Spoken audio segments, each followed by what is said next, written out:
नमस्कार,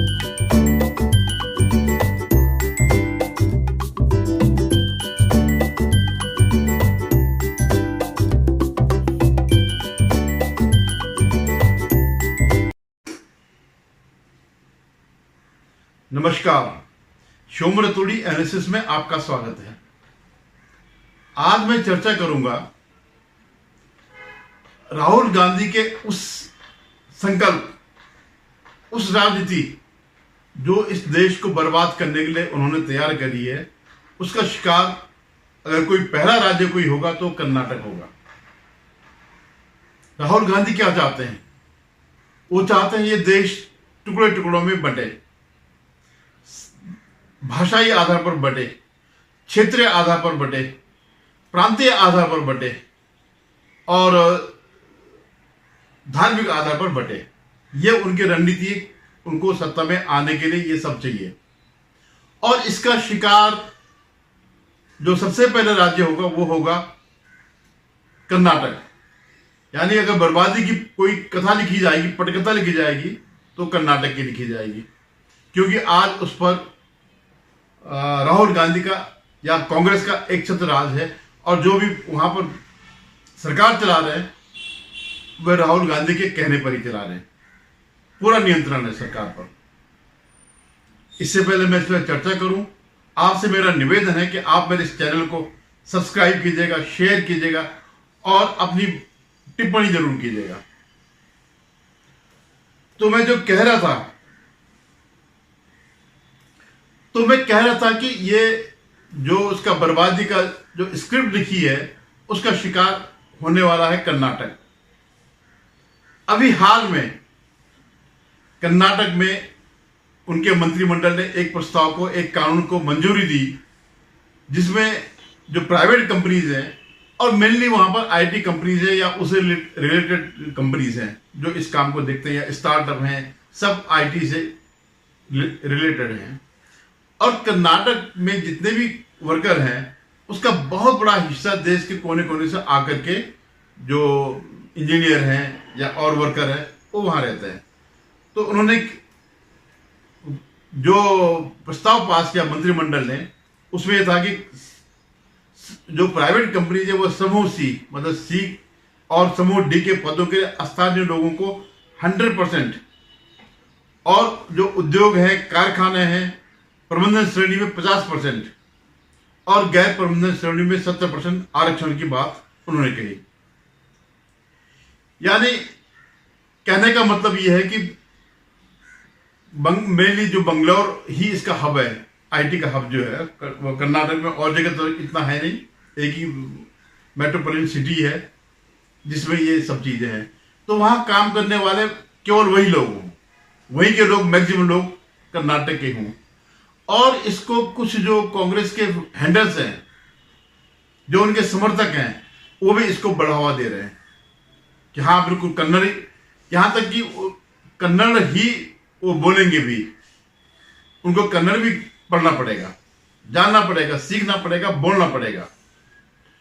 जबकि इसमें बंगलौर में देश विदेश के, पूरे देश के जो है इंजीनियर आते हैं, तो उनके लिए काम करने के लिए बड़ा संकट उन्होंने पैदा कर दिया।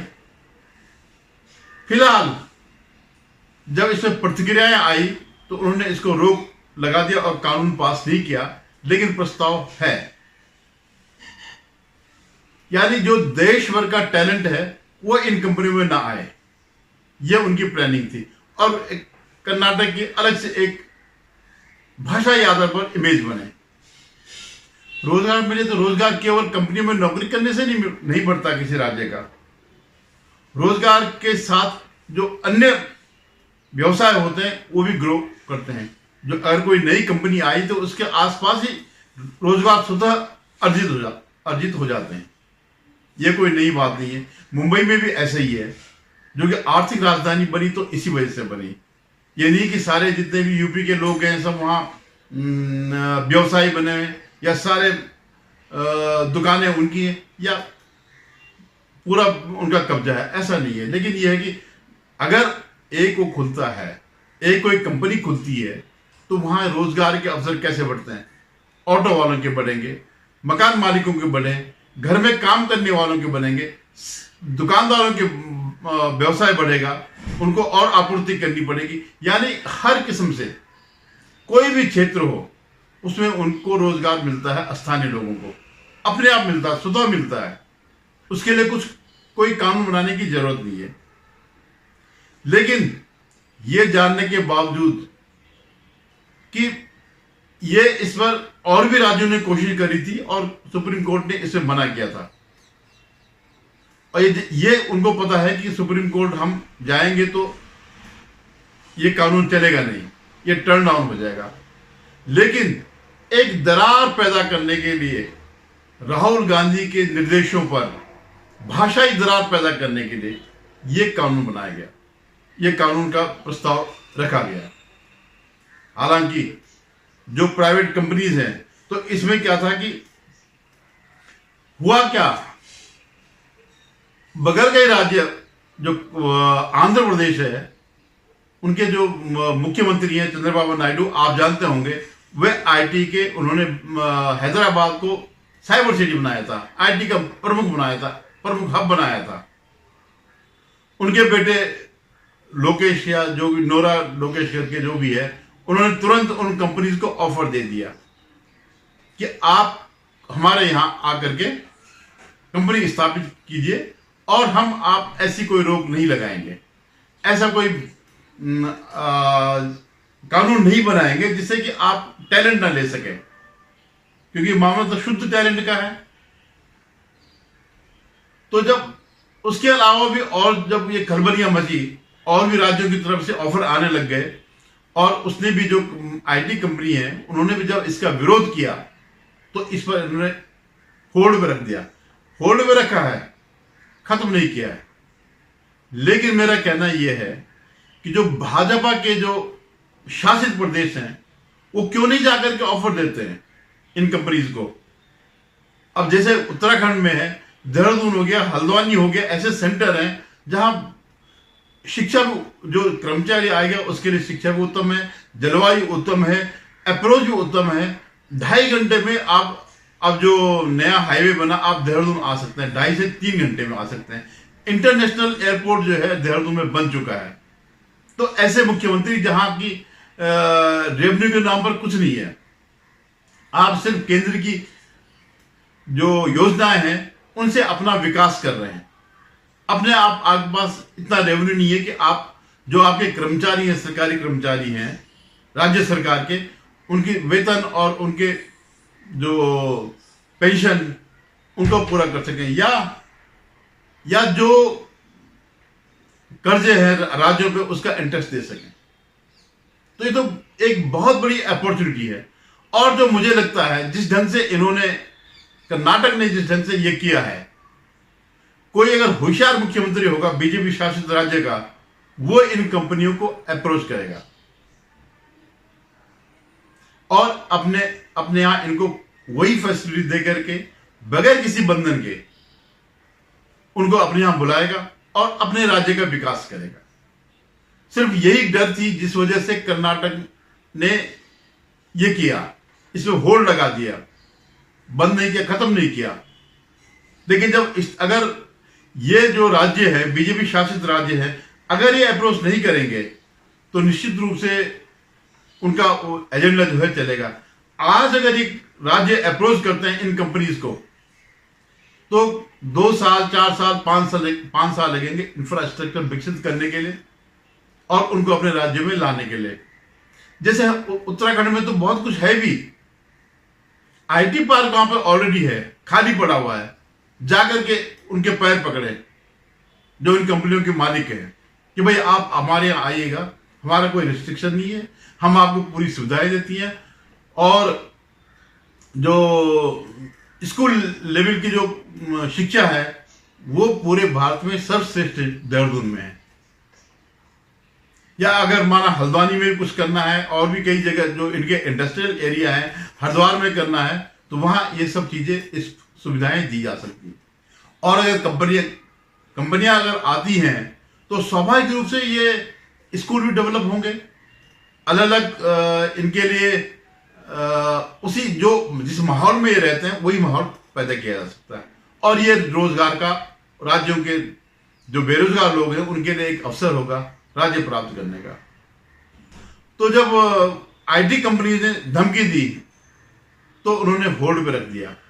ये मैं आपको बताता हूं, सरकार के फैसले पर चेतावनी देते हुए आईटी उद्योग के संगठन नॉस्कॉम ने कहा इससे कंपनियां दूसरे राज्यों में रिलोकेट करने के लिए मजबूर होंगी। राज्य की जीडीपी सिर्फ आईटी उद्योग की हिस्सेदारी, राज्य की जो जीडीपी है उसमें 25% आईटी उद्योग है। इतना ही नहीं, देश के डिजिटल टैलेंट का 1/4 टैलेंट कर्नाटक में रहता है। तो ये कर्नाटक का टैलेंट नहीं है, पूरे देश का है, वो सब वहां रहता है। यहाँ 11,000 से ज्यादा स्टार्टअप काम करते हैं और टोटल जीसीसी का करीब 30% राज्य के पास है। इतना ही नहीं, बड़े पैमाने पर रोजगार देने वाले एसएमई सेक्टर की भी राज्य में 9 लाख इकाइयां रजिस्टर्ड हैं। कर्नाटक के इकोनॉमिक सर्वे 2022-23 के मुताबिक राज्य में करीबन 5500 आईटी कंपनी काम करती हैं। इसके अलावा 750 मल्टीनेशनल काम करती हैं।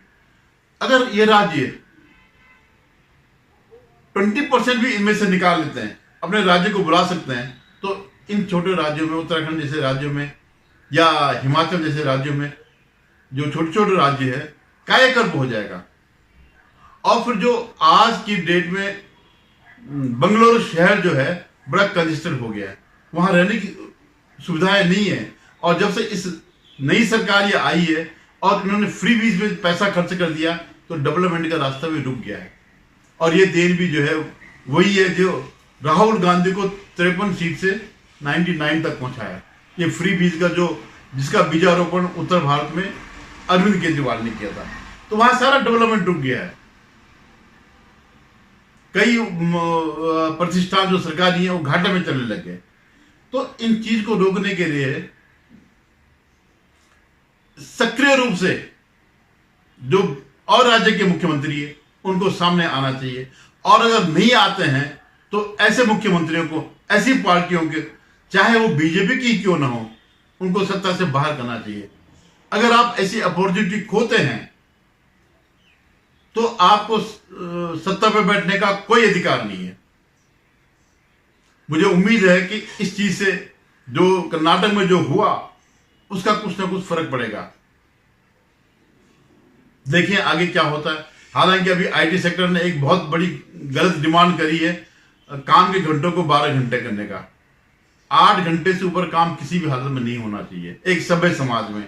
अब तो कई देश ऐसे हैं जो विकसित हो चुके हैं, वो उन्होंने 5 डेज की जगह 4 डेज वीक किया। 4 डेज को भी कम करने की उनकी डिमांड है। चलिए ये संभव नहीं है क्योंकि हम अभी आर्थिक रूप से इतने सबल नहीं हुए हैं कि हम उस पर जाएं। लेकिन 10 से 12 घंटे अमानवीय है और इसके लिए लॉज भी हैं, फैक्ट्री लॉज हैं, शॉप एंड एस्टेब्लिशमेंट लॉज हैं, कई कानून हैं सरकार के। उसमें इन आईटी कंपनीज को या प्राइवेट कंपनीज को उसके अंदर लाना चाहिए। देखें क्या होता है। आपसे पुनः निवेदन है कि आप मेरे चैनल को देखें, सब्सक्राइब करें और कमेंट करें। आपकी क्या राय है इस मसले पर, यह जरूर बताएं। धन्यवाद।